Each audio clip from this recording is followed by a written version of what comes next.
Assalamualaikum warahmatullahi wabarakatuh. Perkenalkan, saya Kaisar Irza Kerin Febrianti, NIM J4101900014, dan rekan saya Nika Indah Aroda, NIM J4101900045 dari Prodi Kesehatan Masyarakat kelas 4A, Universitas Muhammadiyah Surakarta, yang akan mempresentasikan karya jurnal ilmiah kami.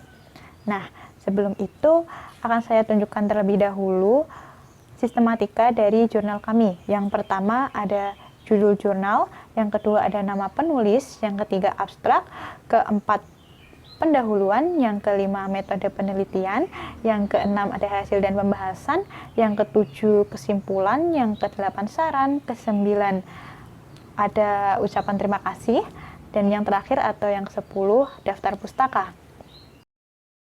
Yang pertama ada judul jurnal. Judul dari jurnal kami adalah Identifikasi Pelaksanaan Posbindu Penyakit Tidak Menular atau PTM di Desa Sonean, Kecamatan Margoyoso, Kabupaten Pati, Provinsi Jawa Tengah. Nama penulis ada nama kita, yaitu Kaisar Irza KF dan Nika Indah A, dari program studi S1 Kesehatan Masyarakat Universitas Muhammadiyah Surakarta. Yang selanjutnya ada abstrak. Isi dari abstrak jurnal kami yaitu salah satu strategi untuk deteksi dini dan pemantauan faktor risiko penyakit tidak menular yaitu pelaksanaan posbindu PTM. Penelitian ini memiliki tujuan untuk mengidentifikasi pelaksanaan kegiatan posbindu di Desa Sonean di Kecamatan Margoyoso, Kabupaten Pati, Jawa Tengah. Penelitian ini merupakan penelitian kualitatif dengan pendekatan deskriptif analitik. Hasil penelitian menunjukkan bahwa pelaksanaan posbindu telah berjalan sesuai dengan SOP. Kualitas pelayanan secara umum sudah baik, namun masih banyak sekali sasaran yang antusiasnya rendah untuk datang ke posbindu. Sistem rujukan telah dilakukan apabila ada peserta yang beresiko akan dirujuk ke puskesmas. Diharapkan melakukan pendekatan langsung ke masyarakat dan kader sehingga mampu memberikan kesadaran bahwa posbindu ini adalah bagian dari pemantauan kesehatan masyarakat. Kata kunci dari jurnal kami adalah posbindu, penyakit tidak menular atau PTM, pelayanan, dan masyarakat. Selanjutnya yaitu ada pendahuluan. Pendahuluan di sini berisi teori-teori dan hal apa yang melatar belakangi kami sebagai penulis dalam melakukan penelitian dan membuat jurnal. Penyakit tidak menular atau PTM adalah suatu penyakit yang tidak bisa menular dalam arti diderita oleh individu yang sakit dan penyakit tersebut tidak bisa berpindah ke orang lain. Nah, itu menurut Irwan tahun 2016. Saat ini penyakit tidak menular atau PTM jadi penyebab utama kematian di dunia. Dalam kajian internasional, 68% kematian disebabkan oleh penyakit tidak menular, yaitu sekitar 38 juta kematian. Di Indonesia diperkirakan mencapai 71% kematian disebabkan oleh penyakit tidak menular. Menurut Kementerian Kesehatan Republik Indonesia tahun 2019, secara nasional pada tahun 2018, Riskesdas menunjukkan PTM meningkat pada usia remaja dan dewasa muda. Hal tersebutlah yang mendasari setiap warga negara usia 15-59 tahun harus mendapatkan pelayanan kesehatan sesuai standar terutama screening faktor risiko pada usia produktif. Nah, tujuan dari diadakannya posbindu ini adalah untuk melakukan pencegahan dan penemuan dini faktor risiko penyakit tidak menular pada masyarakat agar segera mendapatkan penanganan yang sesuai, seperti yang disampaikan oleh Direktur Pengendalian Penyakit Tidak Menular. Posbindu PTM di wilayah kerja 2 Margoyoso 2 menaungi 10 desa dengan rincian 7 desa sudah melaksanakan posbindu dan 3 desa lainnya belum. Persentase desa yang melaksanakan posbindu PTM belum mencapai 100%. Berdasarkan informasi dari kader posbindu PTM, diketahui juga bahwa pelaksanaan belum mencapai sasaran, masih didominasi kelompok lansia dan usia produktif bekerja. Walaupun keberadaan posbindu PTM telah ada di masing-masing desa, tetapi belum semua sasaran kelompok umur 15-59 tahun itu melakukan pemeriksaan kesehatan di posbindu PTM masing-masing. Berdasarkan latar belakang tersebut, maka penelitian ini dilaksanakan bertujuan untuk mengetahui pelaksanaan dan pendataan kegiatan posbindu di Desa Sonean, Kecamatan Margoyoso, Kabupaten Pati, Jawa Tengah. Baiklah, yang selanjutnya yaitu metode penelitian. Jenis penelitian ini adalah penelitian kualitatif dengan pendekatan deskriptif analitik melalui metode wawancara yang mendalam. Wawancara dilakukan pada bulan Juni tahun 2021 secara online melalui chat aplikasi WhatsApp dengan Kepala Program P2PTN Puskesmas 2 Margoyoso dan kader Posbindu.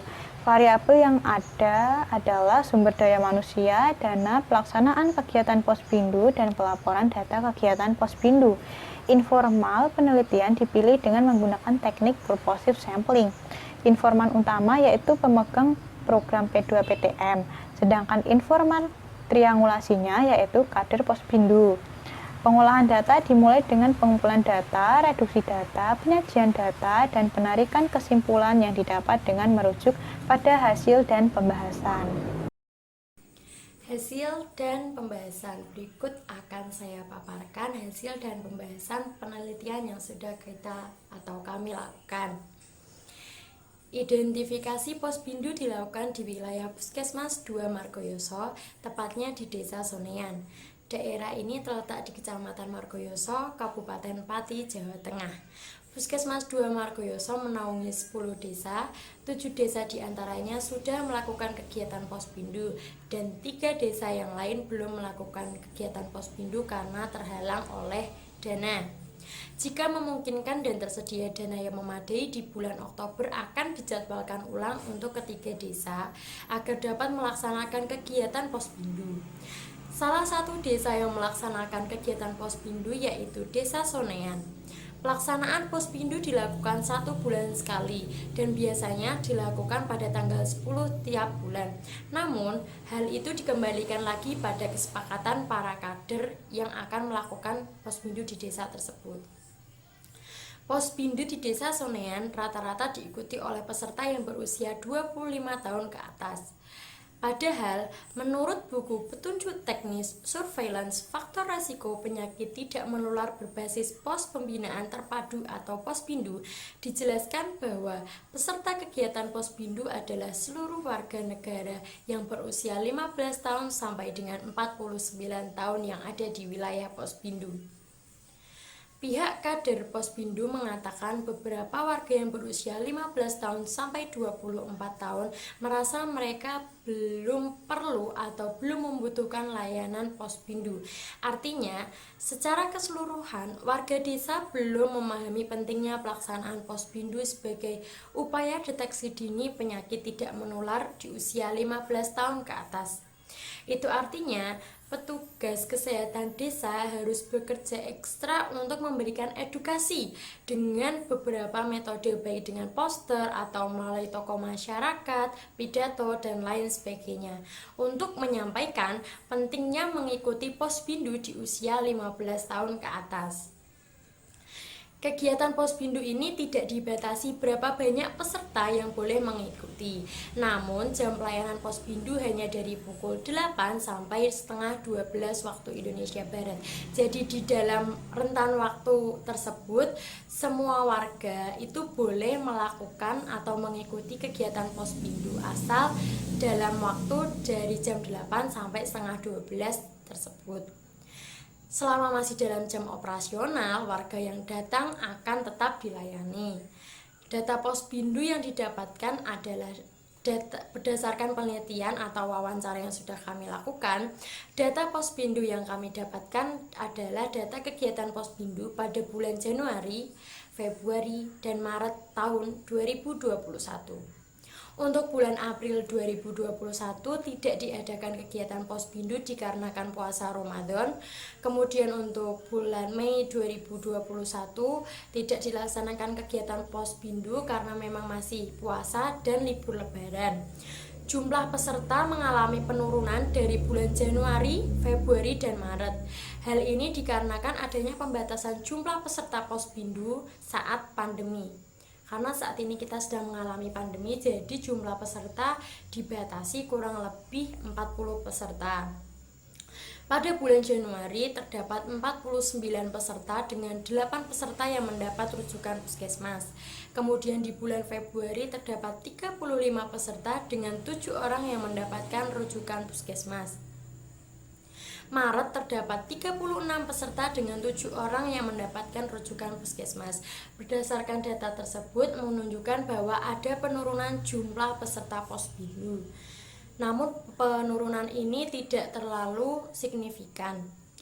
Posbindu yang dilakukan di Desa Sonean sudah sesuai dengan standar operasional pelaksanaan Posbindu penyakit tidak menular puskesmas.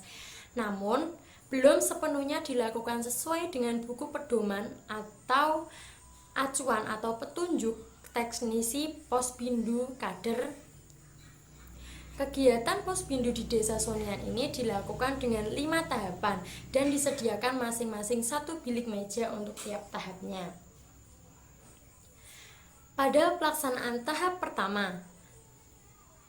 pertama pelayanan dilakukan pengisian data pribadi peserta Posbindu yang terdiri dari pencatatan NIK, nama, tanggal lahir, jenis kelamin, alamat domisili, nomor telepon, status pendidikan, pekerja, status perkawinan, dan golongan darah.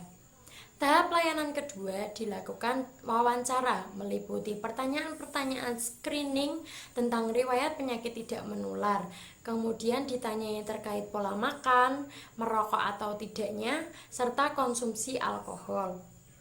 Namun data dari tahap pertama, hasil pendataan data pribadi peserta yang dituliskan dalam kegiatan Posbindu hanya NIK, nama, tanggal lahir, jenis kelamin, alamat, provinsi asal, dan dari tahap 2 yaitu wawancara tidak dituliskan sepenuhnya dalam data melainkan hanya dituliskan dalam buku monitoring saja.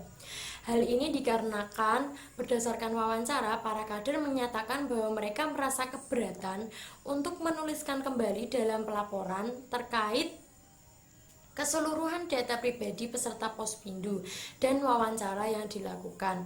Hal ini sangat disayangkan. Karena apa? Karena seharusnya para kader tetap bertanggung jawab penuh dalam penulisan dan pelengkapan data. Jika dirasa terlalu berat, mungkin para kader bisa bekerja sama membagi tugas dalam penulisan data. Karena memang walaupun warga tersebut tidak memiliki resiko penyakit tidak menular, kelengkapan data sangat diperlukan untuk suatu laporan hasil kinerja. Belum lagi jika ada kendala, ada data yang dapat dijadikan acuan sebagai sumber informasi. Dilanjutkan tahap pelayanan ketiga. Tahap pelayanan ketiga, kader Posbindu hanya melakukan pengukuran tinggi badan, berat badan, dan lingkar perut. Untuk indeks massa tubuh atau IMT tidak dilakukan perhitungan. Hal ini cukup dengan mengukur tinggi badan dan berat badan saja. Padahal pada tahap pelayanan ketiga, para kader tidak boleh melakukan atau tidak boleh melewatkan pengukuran IMT ini. Nah, kenapa? Karena dari hasil pengukuran IMT ini kita dapat mengetahui apakah orang tersebut memiliki resiko obesitas atau tidak. Kemudian pada tahap pelayanan keempat dilakukan pemeriksaan faktor resiko penyakit tidak menular. Berdasarkan wawancara dengan kader Posbindu disebutkan pemeriksaan yang dilakukan meliputi cek tekanan darah, sistol dan diastol, gula darah, asam urat, dan kolesterol. Namun dalam laporan kegiatan Posbindu hanya dituliskan hasil pemeriksaan tekanan darah dan gula saja. Hal ini karena dalam form yang sudah disediakan oleh pihak Kemenkes terdiri dari tekanan darah, sistol dan distol, dan gula saja. Para kader tidak menanyakan terkait ada tidaknya benjolan pada payudara. Nah, ini juga sangat disayangkan karena seharusnya itu para kader itu menanyai kepada peserta ada tidaknya benjolan di payudara. Jadi tidak menunggu peserta harus menyatakan ada tidaknya benjolan itu. Karena bisa saja mereka mengetahui ada benjolan namun tidak merasa itu suatu hal yang berbahaya.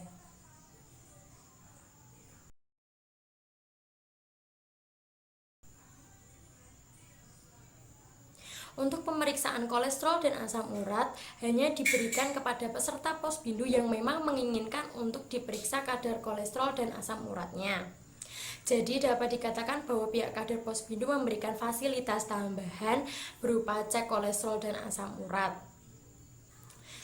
Ini sangat Ini sangat baik karena memang para kader mengupayakan fasilitas kesehatan yang memang banyak dibutuhkan oleh masyarakat yang berkaitan dengan penyakit tidak menular, contohnya pemeriksaan kolesterol dan asam urat tersebut.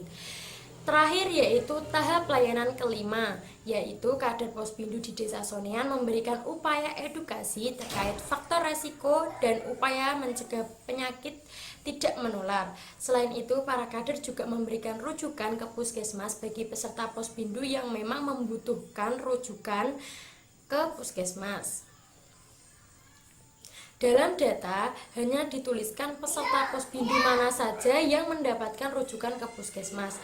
Selebihnya tidak diisi. Nah, ini sangat disayangkan karena para kader hanya mengisi keterangan bagi para peserta Posbindu yang terkena penyakit tidak menular saja. Padahal orang-orang yang saat itu tidak beresiko terkena penyakit tidak menular bukan berarti mereka suatu saat tidak beresiko. Jadi seharusnya data tetap ditulis lengkap, baik mereka terkena atau beresiko terhadap penyakit tidak menular atau tidak beresiko terhadap penyakit tidak menular. Itu tadi hasil dan pembahasan dari penelitian yang sudah kami lakukan. Baik, kali ini saya akan membacakan kesimpulan terkait penelitian yang sudah dilakukan, yakni Puskesmas 2 Margoyoso menaungi 10 desa dan 7 desa diantaranya sudah melakukan kegiatan Posbindu, sedangkan 3 desa yang lain belum melakukan kegiatan Posbindu. Hal ini dikarenakan kurangnya dana untuk kegiatan. Di Desa Sonean, Kecamatan Margoyoso, Kabupaten Pati, Jawa Tengah, dilaksanakan Posbindu sebulan sekali dengan tanggal pelaksanaan menyesuaikan kesepakatan dari kader. Posbindu di Desa Sonean tidak membatasi jumlah peserta, melainkan jam pelayanan dari Posbindu ini dilakukan dari jam 8 sampai jam setengah 12 waktu Indonesia Barat. Jadi selama waktu tersebut orang bisa atau boleh melakukan atau mengikuti kegiatan Posbindu. Peserta yang mengikuti Posbindu ini mayoritas berusia 25 tahun ke atas. Posbindu di Desa Sonean dilaksanakan oleh 5 kader dan 1 petugas kesehatan. Kegiatannya terdiri dari 5 tahapan. Tahapan pertama yaitu mengisi identitas diri, tahapan kedua yaitu wawancara terkait faktor resiko penyakit tidak menular dan riwayat penyakit tidak menular yang pernah dialami. Kemudian tahap ketiga ada dilakukan pemeriksaan tinggi badan, berat badan, dan lingkar perut. Kemudian di tahap keempat dilakukan pengecekan kadar gula dan pengecekan tekanan darah, serta diberikan fasilitas pengecekan kadar asam urat dan kolesterol bagi peserta yang memang menginginkan pengecekan tersebut. Dan yang terakhir, tahap kelima dilakukan edukasi terkait faktor resiko dan pencegahan penyakit tidak menular serta pemberian rujukan puskesmas bagi peserta yang memang membutuhkan konsultasi dengan tenaga kesehatan. Dalam pelaksanaan kegiatan Posbindu di Sonean ini sendiri sudah memenuhi standar operasional. Namun ada satu kegiatan yang masih belum sesuai dengan pedoman kader dalam melaksanakan Posbindu penyakit tidak menular ini, yaitu pelaksanaan pemeriksaan atau screening deteksi dini yang masih kurang lengkap dan menyeluruh, serta ada cakupan data yang dituliskan untuk pelaporan yang masih kurang dilengkapi.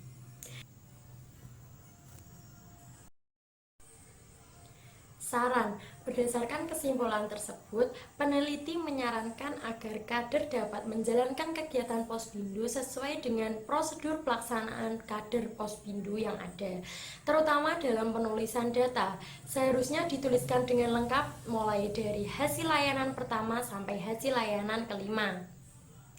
Selain itu, jika dirasa berat dalam menulis data pelaporan, harus ada kebijakan baru dari pihak kegiatan Posbindu, seperti membagi penulisan data oleh masing-masing kader atau menambah jumlah kader untuk mempermudah dalam penulisan pelaporan data kegiatan Posbindu. Hal ini dikarenakan data ini sangat penting sebagai laporan pertanggungjawaban kegiatan dan pencatatan riwayat penyakit dari peserta Pospindo tersebut. Baiklah, yang terakhir yaitu ucapan terima kasih. Ucapan terima kasih kami aturkan kepada seluruh pihak yang telah ikut andil dalam kegiatan penelitian ini, terutama kepada Kepala Program P2PTM Puskesmas 2 Margoyoso dan kader Pospindo Desa Sonean, Kecamatan Margoyoso, Kabupaten Pati, Provinsi Jawa Tengah, karena atas ketersediaannya untuk diwawancara dan menjadi narasumber, maka penelitian kami dapat berjalan dengan baik. Dan berikut adalah daftar pustaka dari sumber-sumber yang kami gunakan dalam membuat jurnal ini. Sekian presentasi mengenai jurnal karya ilmiah dari kelompok kami. Apabila ada salah kata maupun kekurangan, kami mohon maaf yang sebesar-besarnya. Akhir kata, wassalamualaikum warahmatullahi wabarakatuh.